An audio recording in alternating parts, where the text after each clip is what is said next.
Semuanya yang dikasihi Tuhan, yang diberkati Tuhan. Apa kabar semuanya? Haleluya, amin. Blessed anniversary New Covenant Church yang ke-10. Saya ucapkan selamat merayakan anniversary yang ke-10. Sesungguhnya gereja ini selalu merayakan Yesus Kristus. Setiap ibadah di tempat ini kita selalu merayakan Tuhan kita Yesus Kristus, selalu kita memberitakan tentang Yesus Kristus. Saya percaya bahwa gereja NCC Surabaya ini ada karena anugerah Tuhan untuk menjadi tempat memberi makan domba-domba Tuhan. Gereja bukan suatu gedung, gereja bukan suatu bangunan, gereja adalah Anda dan saya. Dan Tuhan memilih gembala. Di sini Tuhan memilih Pastor Lili sebagai gembala saudara. Dan setiap kali mimbar ini, setiap minggu, selalu diberitakan tentang Yesus. Makanan domba-domba itu adalah tentang Kristus. Setiap kali saya berdiri di atas mimbar gereja ini juga adalah suatu kehormatan bagi saya, terutama hari ini. Saya juga baru dikasih tahu tadi siang bahwa hari ini adalah anniversary dari gereja NCC Surabaya yang 10. Tidak terasa 10 tahun NCC ada di Surabaya untuk memberi makan domba-domba Tuhan. Nah, untuk itu saya akan memberitakan satu kebenaran firman Tuhan yang bisa memberkati di anniversary ini juga, ini mendadak juga, tapi gak apa-apa, Tuhan sudah memberi saya kesempatan, ini adalah suatu kehormatan di mana saya berdiri di hadapan saudara tepat di ulang tahun yang ke-10 anniversary NCC. Suatu hari Tuhan memberi teguran kepada gembala-gembala Israel, kepada nabinya yang namanya Yehezkiel.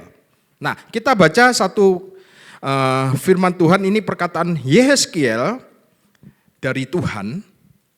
Nah ini. Jadi ini suatu teguran dari Tuhan kepada gembala Israel yang ditujukan kepada gembala Israel kepada Yehezkiel. Yehezkiel pasal 34 ayat yang ke-1. Lalu datanglah firman Tuhan kepadaku, hai anak manusia, bernubuatlah melawan gembala-gembala Israel. Perhatikan ya, gembala-gembala Israel. Bernubuatlah dan katakanlah kepada mereka, kepada gembala-gembala Israel itu. Beginilah firman Tuhan Elohim, celakalah gembala-gembala Israel. Kenapa? Yang menggembalakan dirinya sendiri. Nah, ini suatu teguran. Hari ini biarlah kita sama-sama tahu ya, bahwa gereja harus punya gembala. Dan gembala bukan menggembalakan dirinya sendiri. Dikatakan yang menggembalakan dirinya sendiri. Bukankah domba-domba yang seharusnya digembalakan oleh gembala-gembala itu? Kemudian ayat selanjutnya. Kamu menikmati susunya. Dari bulunya kamu buat pakaian. Yang gemuk kamu sembelih. Tetapi domba-domba itu sendiri tidak kamu gembalakan. Yang keempat, yang lemah tidak kamu kuatkan. Yang sakit tidak kamu obati. Yang luka tidak kamu balut. Yang tersesat tidak kamu bawa pulang. Yang hilang tidak kamu cari, melainkan kamu injak-injak mereka dengan kekerasan dan kekejaman. Ayat 5. Dengan demikian mereka berserak oleh karena gembala tidak ada. Meskipun mereka ada gembala, tapi seolah-olah tidak ada gembala. Karena gembala mereka tidak memperhatikan domba-domba Tuhan. Mereka hanya menggembalakan dirinya sendiri. Tadi ya kita baca sama-sama. Ya, sama seperti tidak ada gembala. Dan mereka menjadi makanan bagi segala binatang di hutan. Dikatakan domba-dombaku berserak. Seringkali kita dengar domba-domba Tuhan berserak karena mereka memberontak, Karena mereka tidak menjaga kekudusan, karena mereka hidup dalam dosa, karena mereka tidak mau mengejar perkara-perkara rohani. Tapi di sini dikatakan, Alkitab mengatakan kenapa domba-domba Tuhan berserakan? Karena tidak berfungsinya seorang gembala. Artinya, kalaupun mereka punya gembala, tapi gembalanya mengambil keuntungan dari domba-domba. Gembala-gembala banyak yang mengambil keuntungan atau memanfaatkanlah domba-domba Tuhan. Dikatakan tadi di ayat kedua, mereka menggembalakan dirinya sendiri. Tapi puji Tuhan, kalau Anda tertanam di gereja ini, ya, satu hal yang dapat kita pelajari hari ini, dikatakan di Yeskiel 34 ayat 4 tadi ini, yang lemah tidak kamu kuatkan. Tapi saya tahu sendiri, gembala saudara, yang lemah dikuatkan. Yang sakit tidak kamu obati. Yang sakit didoakan sama Cik Lili. Sangat responsif. Ya, yang luka tidak kamu balut. Dibiarkan. Ketika saya membaca di bagian ini, Tuhan ingin bagikan kepada semua gereja Tuhan sesungguhnya untuk bertanggung jawab atas domba-domba Tuhan. Terutama domba-domba yang sakit. Untuk disembuhkan. Kalau Tuhan menuntut kita para gembala, para leader, para pastor, artinya Tuhan sudah memberikan kepada kita otoritas dari kuasa Roh Kudus. Untuk mendoakan orang yang sakit. Supaya sembuh. Jadi kita perlu mengalir bersama Tuhan, mengikuti pola Tuhan. Sebagai leader, sebagai pengkhotbah, sebagai pastor, sebagai gembala, adalah kewajiban kita. Dengar baik-baik. Bukan hanya mengajar. Bukan hanya berkhotbah. Tapi menyembuhkan juga. Kita lihat polanya Tuhan. Kita baca Matius pasal 9 ayat 35. Tuhan sendiri memberi contoh bahwa doktrin penting. Pengajaran penting. Ya, tapi Tuhan memberi contoh kita baca di Matius ini. Matius pasal 9 ayatnya yang ke-35. Saya akan bacakan untuk Anda. Demikianlah Yesus Tuhan kita berkeliling ke semua kota dan desa. Ia pertama apa? Mengajar. Teaching. Dalam rumah-rumah ibadat dan memberitakan. Preaching. Ya, Injil kerajaan surga. Serta apa? Melenyapkan segala penyakit dan segala kelemahan. Healing. Jadi kalau ada yang bertanya apakah Yesus menyembuhkan segala penyakit? Ini jawabannya. Dia melenyapkan segala penyakit dan segala kelemahan. Dan Yesus berkeliling untuk apa? Next. Yesus berkeliling untuk 3M ini. Pertama, dia mengajar. Kedua, dia memberitakan Injil kebenaran. Tapi jangan lupa, ketiga, dia juga menyembuhkan. Inilah pola Tuhan yang Tuhan tunjukkan untuk kita semua sebagai gereja Tuhan. Dan saya lihat gereja NCC Surabaya memiliki pola yang sama. Di sini saudara mendapatkan pengajaran. Ya, mulai dari Pak Heru, dari Juan, dari Pastor Lili. Anda diajar. Ada pengajaran. Mereka mengajar, mengkhotbahkan. Memberitakan Injil. Pak Dedi juga. Dan juga jangan lupa menyembuhkan. Saya percaya kita semua bersyukur ada di tempat ini. Gembala Anda selalu berdoa untuk kesembuhan domba-domba Tuhan. Dan saya percaya tempat ini nanti akan lebih banyak kesembuhan terjadi. Katakan amin. Kuasa Tuhan akan termanifestasi di dalam gereja ini. Dan kita semua masih banyak belajar setiap hari tentang kesembuhan. Jangan meremehkan tentang kesembuhan, saudara. Ada gereja yang mengutamakan, menekankan doktrin. Pengajaran baik itu. Tapi mereka tidak ada menekankan kesembuhan. Tapi ada juga gereja yang hanya menekankan kesembuhan. Tapi tidak ada mengajar, berkhotbah tentang Injil kebenaran. Sekali lagi saya mengucapkan bersyukur. Saya bersyukur karena di gereja ini ada 3 ini. Ya, Anda mendapatkan pengajaran, di sini ada pemberitaan Injil, dan di sini ada kuasa kesembuhan. Amin. Beri kemuliaan buat Tuhan kita. Tuhan yang pakai gereja ini. Karena Tuhan adalah penyembuh kita. Ingat, Tuhan bukan menyebabkan sakit penyakit. Tuhanlah Tuhan yang penyembuh. Ya mungkin ini yang saya bisa bagikan kepada gereja NCC untuk menyambut anniversary ini. Ya, kita harus kembali ke polanya Tuhan. Selain mengajar, memberitakan, dan menyembuhkan. Ada kuasa di dalam gereja Tuhan. Nah, tema khotbah saya hari ini adalah You are forgiven. Berkat terbesar kita sebagai gereja Tuhan, kita adalah sekumpulan orang yang sudah diampuni. Sebab itu ketika kita mengangkat cawan pengucapan syukur tadi yang berisi darah Yesus, kita mengangkat itu bukan supaya diampuni. Kita mengangkat cawan itu untuk mengingat bahwa semua dosa kita sudah diampuni.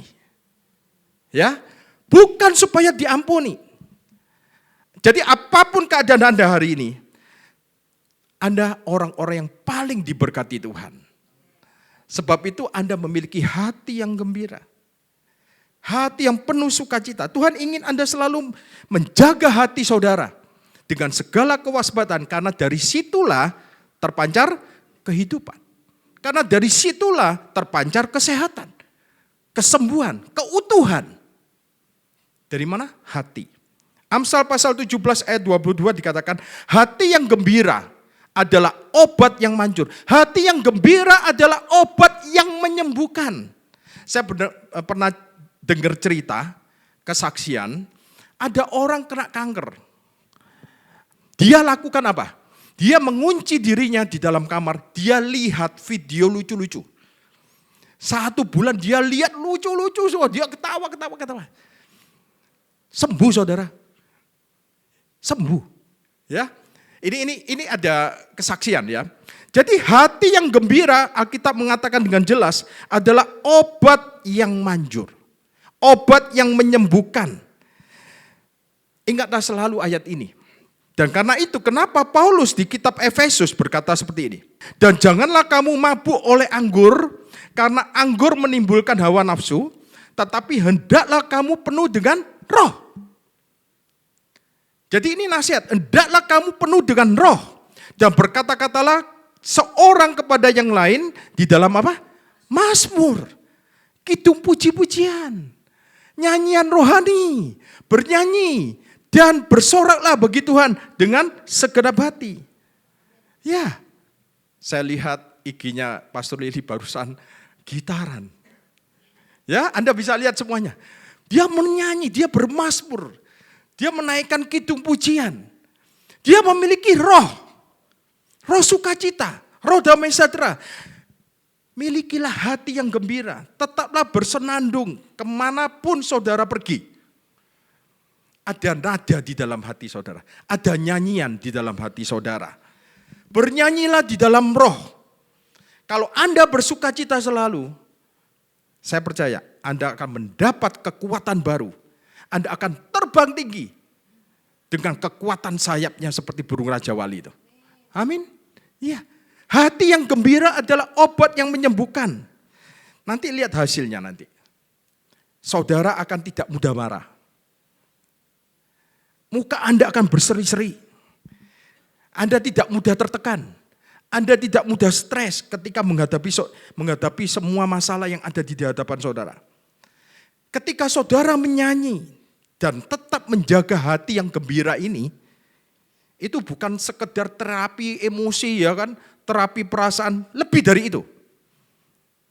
Tanyakan gembala saudara aja, kalau misalnya ngambil gitar nyanyi gimana? Bernyanyi dalam roh. Ya, ada sesuatu yang supranatural yang melawat dia. Dan ada damai sejahtera yang mengalir dari hati. Seperti aliran-aliran air hidup. Nah, itu yang menyebabkan sehat. Saya percaya itu yang menyebabkan tubuh Anda sehat. Kuat. Ya. Jagalah hati kita. Amsal 4 ayat 23. Jadi hati yang gembira adalah obat yang menyembuhkan. Tetapi semangat yang patah mengeringkan tulang. Semangat yang patah mengeringkan tulang. Tulang Anda jadi rapuh. Tulang Anda jadi keropos. Orang-orang berkata, oh itu karena penuaan. Oh itu karena kurang kalsium dan yang lain-lainnya. Tapi Alkitab mengatakan karena broken spirit. Semangat yang patah itu terjemahan NKJV-nya broken spirit. Roh Anda itu patah semangat. Sehingga membuat sakit penyakit itu timbul satu persatu. Nah, di bagian lain di kitab Amsal juga sama dikatakan seperti ini. Amsal pasal 15 ayat 13. Hati yang gembira membuat muka Anda berseri-seri. Kalau Anda dipenuhi dengan sukacita Tuhan, hati yang gembira membuat muka saudara, wajah saudara ya bercahaya. Orang melihat itu ada sinar kemuliaan Tuhan terpancar dari muka kita. Tetapi kepedihan atau kesusahan, hati mematahkan semangat. Mematahkan semangat kita. Dan bila hati kita bergembira, wajah kita berseri-seri, itu karena Yesuslah yang memerintah di dalam hati kita. Dia yang diam di dalam kita. Anda bisa memiliki hati yang penuh sukacita. Anda tidak gampang marah. Ya, Anda selalu senyum. Ayo senyum sama sebelah Anda. Senyum dengan lebar, katakan, kamu punya sukacita. Aku juga punya sukacita. Iya. Karena Tuhan ada di dalam kita. Tuhan yang memerintah di dalam kita. Ada ayat di dalam perjanjian baru yang mengatakan seperti ini. Duka cita dari dunia mendatangkan kematian. Kita baca ya. 2 Korintus 7 ayat 10. Makanya itu. Kalau sering duka cita, sering kemudian hati kita sedih dan segala sesuatu, cepat nanti Anda, cepat berangkat face to face tadi itu lagunya. Nah, face to face gak usah nunggu di surga. Di tempat ini Anda setiap minggu bisa merasakan hadirat Tuhan. Bisa bertemu muka dengan muka. Ya. Nah ini, tetapi duka cita yang dari dunia ini menghasilkan apa? Kematian. Nah kematian di sini bukan kematian kekal ya. Bukan ya. Bukan kematian kekal. Jadi duka cita yang berasal dari dunia ini menghasilkan kematian. Menghasilkan kematian kepada jiwa kita, pada pikiran kita. Ya, membuat orang semakin stres, ketakutan, takut sendirian, membuat seorang cepat lupa, alias pikun dan penyakit lainnya. Itulah duka cita dari dunia. Bisa bermanifestasi dari menjadi penyakit apapun juga. Ketakutan itu juga suatu manifestasi dari duka cita dunia. Kekhawatiran. Tapi jika itu duka cita surgawi, enggak apa-apa. Duka cita surgawi, Alkitab mengatakan bahwa itu akan mengantar kita, memimpin kita kepada pertobatan. Duka cita surgawi adalah ketika Anda sadar, ketika Anda lalai, Anda menjauh Tuhan, Anda sadar bahwa Tuhan tetap mengasihi saudara. Dan itu akan menuntun saudara kepada pertobatan. Anda mengerti Tuhan sangat mengasihi aku. Tuhan sangat setia untuk menerima aku. Nah, kita baca 2 Korintus pasal 7 ayat 10 tadi yang utuh sekarang. Ini yang utuh ya. Sebab duka cita menurut kehendak Elohim menghasilkan apa? Pertobatan. Membawa keselamatan. Nah, ini keselamatan bukan keselamatan kekal ya. Nanti kalau Anda selidiki ini bukan keselamatan kekal. Jadi duka cita menurut kehendak Elohim menghasilkan pertobatan yang membawa keselamatan. Dan yang tidak akan disesalkan. Tetapi duka cita dari dunia menghasilkan kematian. Jadi saudaraku, milikilah hati yang gembira. Milikilah lagu di hati saudara. Milikilah nada-nada lagu di hati saudara. Amin. Nah, ketika Yesus di malam terakhirnya sebelum ia ditangkap, kemudian diajukan ke pengadilan dan keesokan harinya dia disalibkan. Yesus di ruang atas bersama murid-muridnya pada waktu itu, dia mengatakan sesuatu yang sangat penting yang perlu kita pelajari sama-sama. Nah, namun gini, sayangnya gereja tidak selalu menekankan pada khotbah waktu di ruangan atas, khotbah di bukit. Lebih menekankan khotbah di bukit daripada khotbah di Sion. Nah, di ruangan atas itu Yesus menyuruh murid-muridnya untuk menunggu. Nah, banyak pengajaran yang kita dapat tentang khotbah di bukit. Kita tahu semua khotbah di bukit. Namun di Matius pasal 5, dan itu bukan tentang tentang diri kita sebagai orang percaya, tapi itu tentang konstitusi kerajaan surga yang mau dibawa oleh Yesus turun ke bumi ketika orang Israel menerima dia sebagai Mesias. Nah, khotbah di bukit ini kita perlu belajar juga tentang khotbah di bukit, tapi kita lebih harus mengerti khotbah yang ada di ruangan atas itu. Di sanalah Yesus menyingkapkan kepada murid-muridnya realitas bahwa Anda dan saya adalah ciptaan baru. Yesus menyingkapkan kebenaran-kebenaran perjanjian baru di sana. Kita semua tahu gereja ini adalah namanya New Covenant Church. Gereja perjanjian baru. Ya. Bagaimana kita tidak lagi di bawah perjanjian lama. Kita hidup di bawah perjanjian baru. Khotbah di bukit diberitakan kepada orang Yahudi. Dengan konteks Yahudi sebagai tambahan baru dari perintah-perintah Tuhan dan 10 perintah Allah. Namun sayangnya gereja lebih banyak menekankan khotbah di bukit daripada khotbah di ruangan atas itu. Nah, tapi bagi kita semua yang menerima Yesus pada hari ini, kita semua diterima sebagai anak-anak Tuhan, anak-anak Elohim. Dan di ruangan atas, Yesus memberitahukan suatu yang penting, yaitu tentang Holy Spirit. Kita sudah memperingati Paskah, kebangkitan, dan sebentar lagi kita akan memperingati kenaikan Tuhan Yesus Kristus, kemudian Roh Kudus dicurahkan. Dan Roh Kudus di perjanjian lama, kita tahu bahwa hanya turun untuk 3 kelompok. Roh Kudus di perjanjian lama hanya turun atas 3 kelompok. Pertama, nabi. Kedua, imam. Ketiga, raja. Nabi, imam, dan raja. Tapi di perjanjian baru, Roh Kudus turun ke atas orang-orang percaya. Ke atas kita semua. Dan tinggal di dalam kita. Bahkan di ruangan atas itu Yesus berkata, Ia akan menyertai kamu. Berapa lama? Selama-lamanya. Roh Kudus bisa ada di dalam kita karena darah Yesus itu menyucikan, membasuh dosa kita, semua dosa kita. Sehingga dia bisa tinggal di dalam kita. Pribadi yang ketiga Elohim itu, yaitu Roh Kudus, bisa tinggal di dalam Anda dan saya. Karena darah Yesus itu sudah menyucikan semua dosa kita. Semua. Dosa yang dulu, yang sekarang, dan yang akan datang sudah disucikan, sudah dibersihkan. Sebab itu dia tinggal di dalam kita dan tinggal bersama-sama kita selama-lamanya. Kita baca Yohanes 14 ayat 16 dan 17.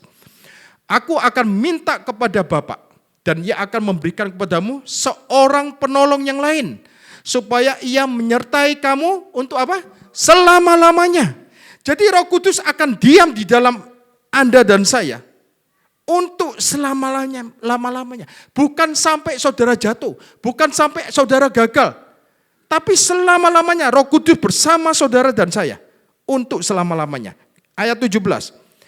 yaitu roh kebenaran. Dunia tidak dapat menerima dia, sebab dunia tidak melihat dia dan tidak mengenal dia. Tetapi kamu mengenal dia sebab ia menyertai kamu dan akan diam di dalam kamu. Nah, ketika murid-muridnya berjalan di Galilea, Roh Kudus bekerja memang melalui murid-muridnya. Tapi bedanya, waktu itu Roh Kudus tidak diam di dalam murid-muridnya. Sehingga murid-muridnya pada waktu itu bisa menyembuhkan banyak orang. Menyembuhkan orang sakit. Tapi Roh Kudus hanya tinggal di atas mereka. Belum ada di dalam mereka seperti kita hari ini. Nah, hari ini kita bersyukur Roh Kudus itu mau tinggal di dalam kita. Sama seperti Roh Kudus bekerja atas nabi, imam, dan raja di Perjanjian Lama. Roh Kudus pada saat itu ketika murid-muridnya bersama Yesus hanya bekerja di atas mereka. Di atas mereka. Artinya apa? Artinya di dalam mereka belum dibereskan. Yesus belum mati. Yesus belum mencurahkan darahnya. Jadi di masa 3,5 tahun pelayanan Yesus di bumi, para muridnya yang adalah pengikut Yesus ini, tapi mereka belum ciptaan baru. Mereka belum menjadi orang percaya. Memang mereka percaya kepada Yesus, tapi bukan orang percaya dalam arti seperti kita hari ini. Karena waktu itu Roh Kudus belum tinggal di dalam mereka. Sebab itu mereka disuruh nunggu di Yerusalem. Untuk supaya Roh Kudus dicurahkan di sana. Tapi sekarang Roh Kudus itu ada di dalam Anda dan saya. Supaya Anda tahu betapa bersihnya Anda dan saya. Sekalipun ada yang ngantuk mungkin di sini, tapi tetap bersih di mata Tuhan. Ya, tetap bersih. Karena di pandangan Tuhan, semua dosa saudara sudah dibersihkan. Sehingga Roh Kudus bisa tinggal. Sehingga Roh Kudus itu bisa tinggal di dalam kita, semua yang lahir baru. Roh Kudus gak bisa tinggal kalau Anda kotor. Sekali lagi ya, kalau Anda kotor dalam hati saudara, Roh Kudus gak mungkin bisa tinggal. Sebab itu kita ini disebut Bait Elohim. Ya, kita Bait Elohim. Dan bukankah Bait Elohim itu selalu bersih? Selalu mulia? Selalu sehat? Oh, gak ada yang amin. Bait Elohim itu selalu sehat. Selalu kuat. Sekalipun umur kita di atas 60 nanti. Tapi selalu kuat, selalu sehat. Karena kita ini Bait Elohim. Nah, Alkitab ngomong, tidak tahukah kamu bahwa tubuhmu, bukan rohmu. Tubuhmu, tubuh Anda, tubuh saya. Adalah Bait Roh Kudus. Kita baca, 1 Korintus 6 ayat 19.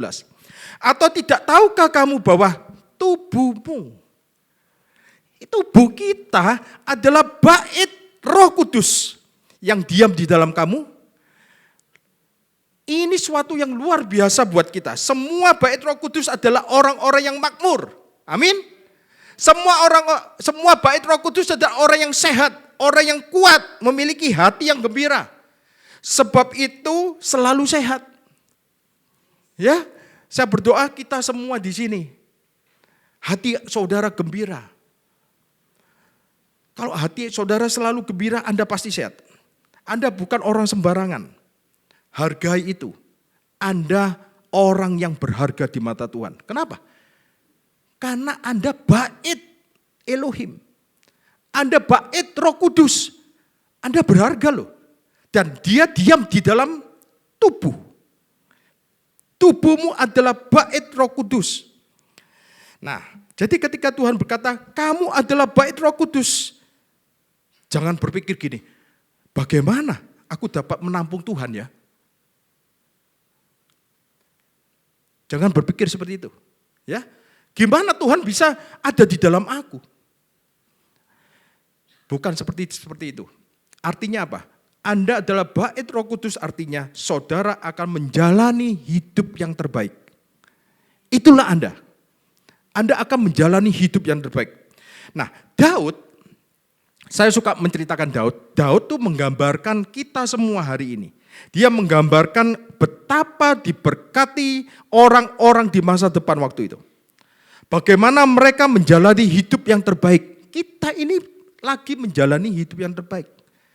Padahal Daud adalah seorang raja. Dia juga nabi. Tapi dia punya Roh Kudus atasnya. Ketika Roh Kudus ada di atasnya, dia bisa menulis lagu-lagu di Mazmur. Nah, Daud melihat ke masa depan dan dia melihat sekelompok orang yang sangat diberkati. Siapa? Kita. Ya, mari kita baca Roma pasal 4 ayat 6. Seperti juga Daud menyebut, diberkatilah orang yang dibenarkan Elohim, bukan berdasarkan perbuatan. Jadi dia melihat kita hari ini, kita semua adalah orang-orang yang diberkati karena bukan dibenarkan karena perbuatan. Anda dibenarkan tanpa perbuatan. Sama seperti Yesus dijadikan dosa tanpa dia berbuat dosa. Demikian juga kita dijadikan benar tanpa berbuat benar. Itu orang yang diberkati. Kemudian ayat ke-7. Diberkatilah orang yang diampuni pelanggaran-pelanggarannya dan yang ditutupi dosa-dosanya. Ayat 8. Diberkatilah manusia yang kesalahannya tidak diperhitungkan Tuhan kepadanya. Jadi Daud menggambarkan betapa diberkatinya orang-orang yang seperti itu. Orang-orang yang dibenarkan Tuhan tanpa perbuatan. Tanpa perbuatan. Siapa orang-orang itu? Kita semua.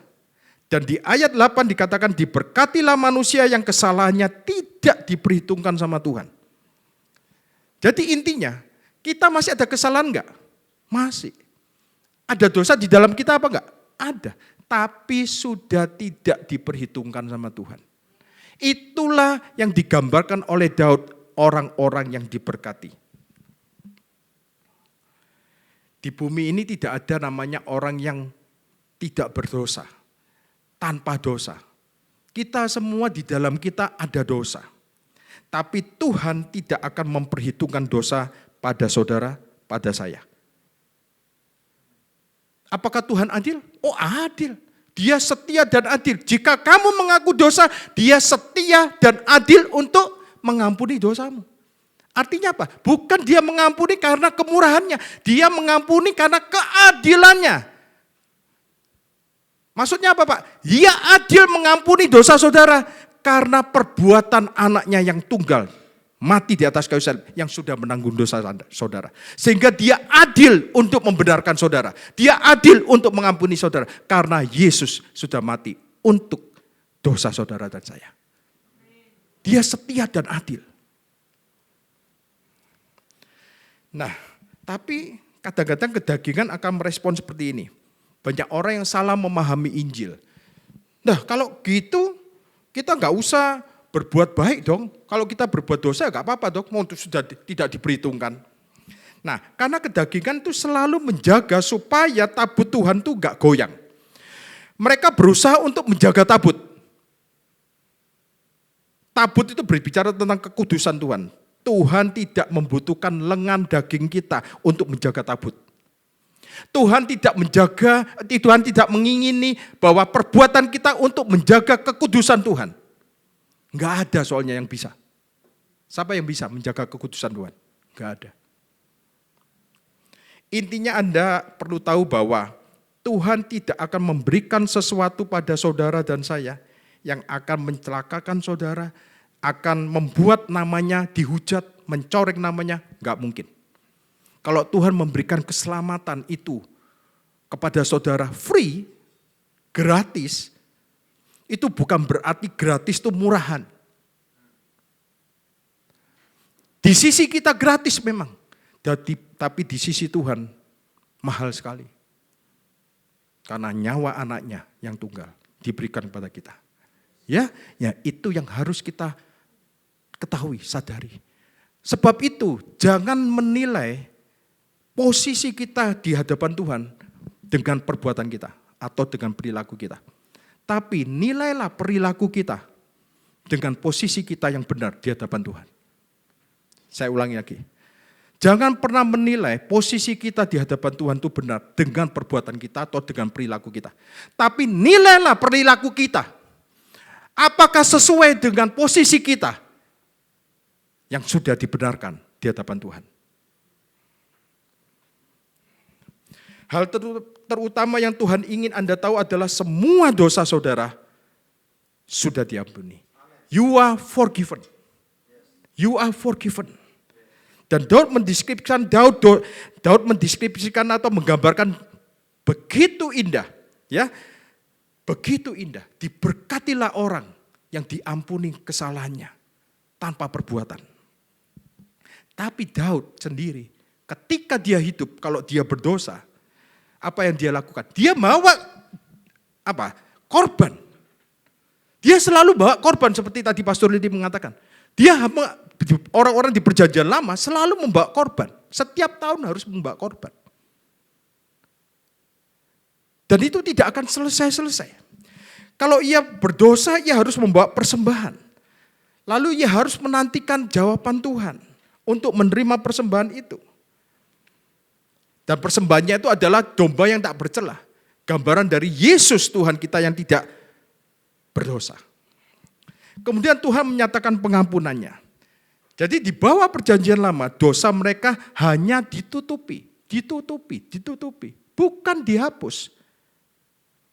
Ditutupi. Hanya ditutupi sementara.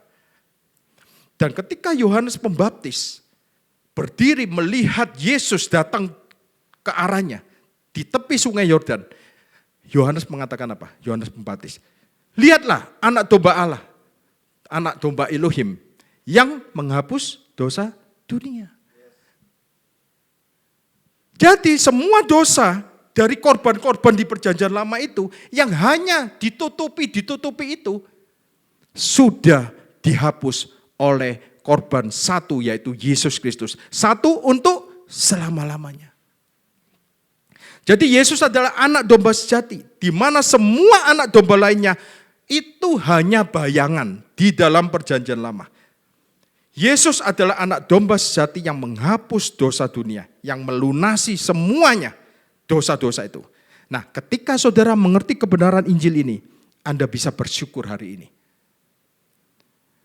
Setelah salib, Anda adalah orang yang sangat diberkati. Dia seperti Daud melihat sekumpulan orang yang Tuhan benarkan tanpa perbuatan, tanpa usaha mereka. Wow, itulah kita. Itulah kita. Kita dibenarkan tanpa usaha kita, tanpa perbuatan kita. Semua dosa kita sudah diampuni. Bahkan kalau kita pun gagal, Tuhan tidak akan memperhitungkan kesalahan, pelanggaran kita. Tuhan tidak memperlakukan kita seperti orang berdosa lagi. Tuhan tidak berurusan dengan saudara, dengan dosa saudara, berdasarkan dosa saudara.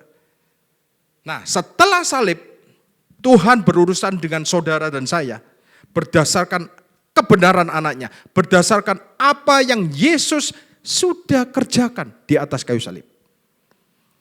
Tuhan sudah melihat Yesus. Ketika Tuhan melihat Yesus, Tuhan juga melihat saudara. Tapi kalau Daud, ketika berdosa, dia kehilangan satu anaknya. Kita tahu berdasarkan kisah Daud, orang akan segera berkata, oh kamu lihat ya, kalau kamu berdosa kayak Daud, kamu akan kehilangan sesuatu. Anda punya pikiran seperti itu Mas Yan? Oh kalau kamu berdosa Tuhan akan menghukum kamu. Seperti Daud. Pikiran itu akan menimbulkan rasa takut di dalam hati kita. Mereka lupa bahwa Daud tidak menggambarkan dirinya sendiri di Roma ini. Dia menggambarkan kita, bukan menggambarkan dirinya. Ya, menggambarkan kita. Elohim membenarkan kita tanpa perbuatan. Nah di bawah hukum Taurat, Daud harus menerima konsekuensinya. Dosa harus langsung diterima oleh Daud. Dan kita tahu, dosa Daud ada dua. Pertama dia berzina, kedua dia membunuh. Dan konsekuensinya langsung dia terima, anaknya mati. Sebab itu Daud bisa berkata di Mazmur 51, doa yang dia naikkan ketika ia melakukan dosa, membunuh dan berzina. Mazmur 51 ayat 1.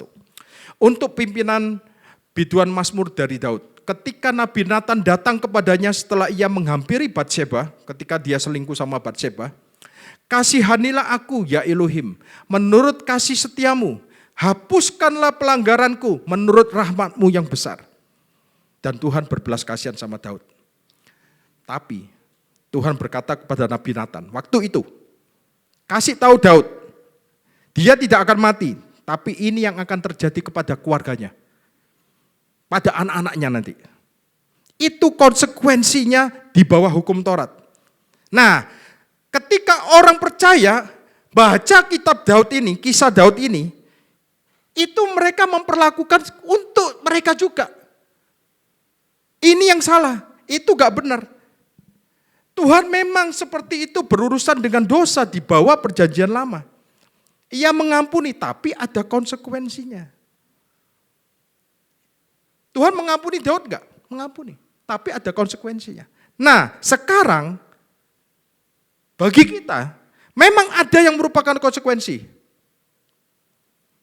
Contoh, Anda punya paru-paru yang buruk misalnya. Itu karena Anda terus-menerus rokokan, mulai dari muda.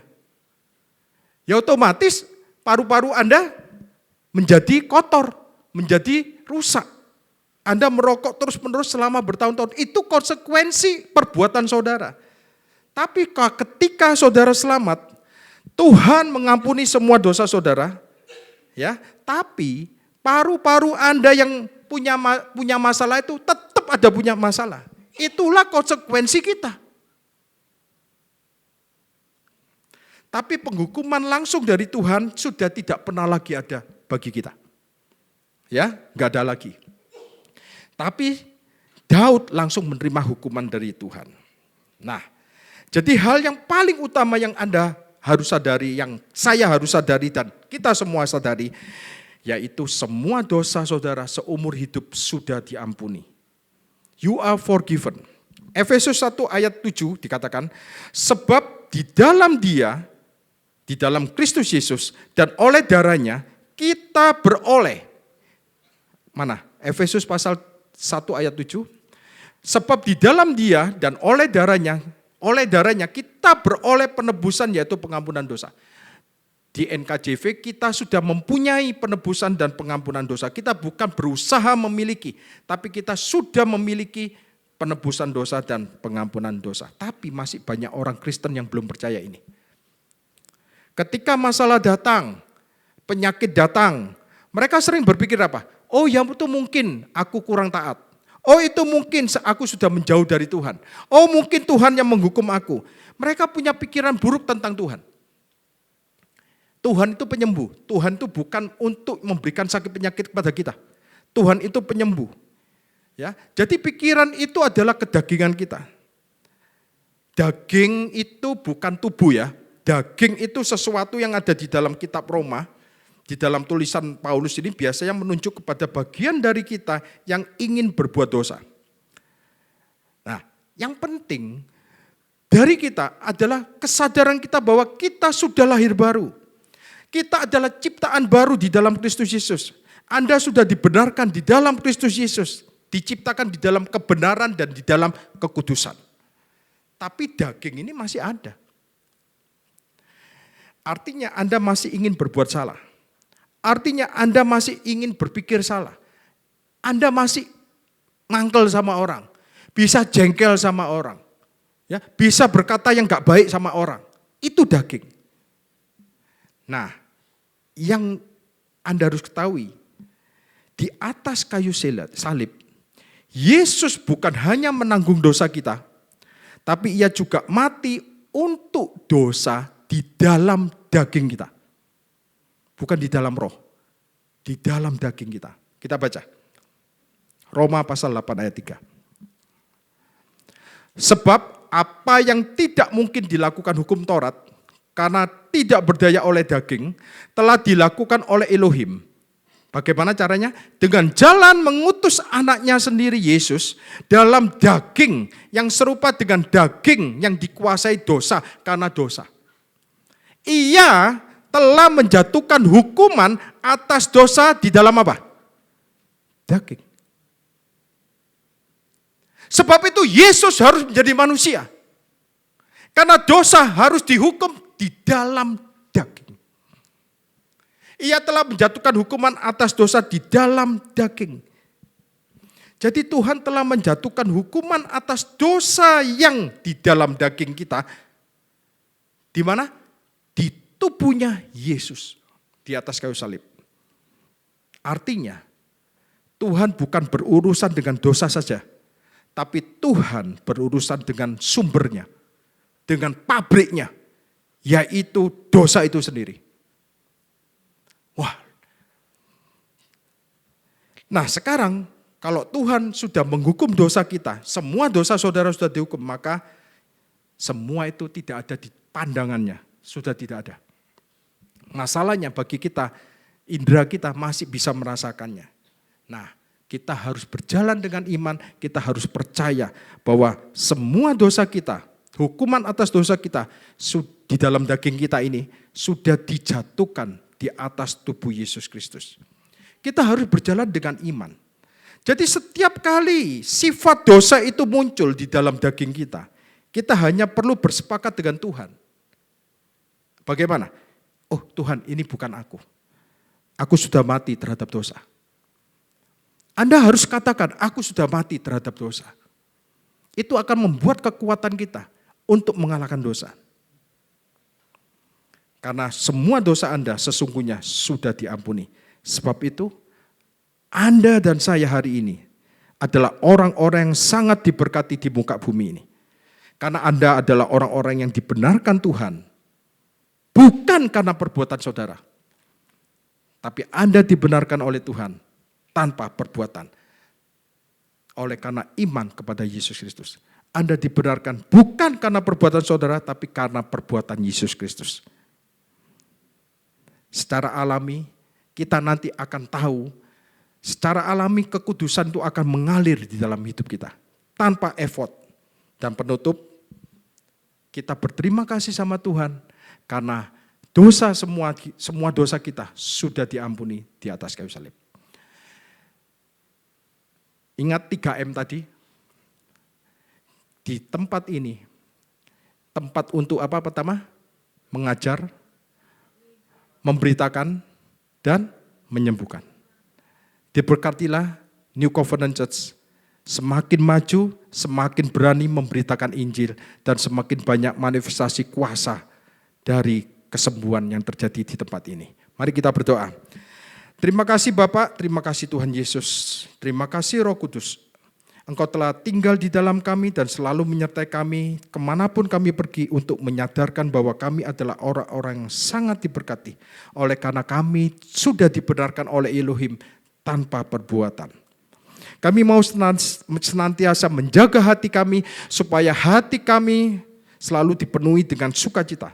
Kami memiliki hati yang gembira karena kami tahu dari sanalah terpancar kehidupan, terpancar kesehatan, terpancar kesembuhan, terpancar keutuhan, damai sejahtera, dan sukacita. Terima kasih akan firman-Mu hari ini, teguhkan firman-Mu hari ini Tuhan, dengan Roh Kudus-Mu yang ada di dalam kami. Berkatilah Pastor Lili sebagai gembala di tempat ini ya Tuhan. Berilah pewahyuan-pewahyuan yang baru. Kuasa-kuasa akan termanifestasi di dalam gereja ini ya Tuhan. Kuasa kesembuhan akan mengalir dengan dahsyat di dalam gereja ini. Dan juga berkatilah Juan, berkatilah Heru, berkatilah Pak Dedi untuk bisa mengajar, memberitakan Injil yang benar. Injil kasih karunia, Injil yang berpusat kepada Kristus Yesus. Supaya semua jemaat yang datang ke tempat ini bisa merasakan, bisa bertemu muka dengan Yesus Kristus, Juru Selamat kami yang hidup. Di dalam nama Tuhan Yesus Kristus, semua yang percaya, semua yang diberkati, semua yang dikasih Tuhan, semua yang diperkenan Tuhan. Katakan, amin. Tuhan Yesus memberkati. God bless you. Haleluya.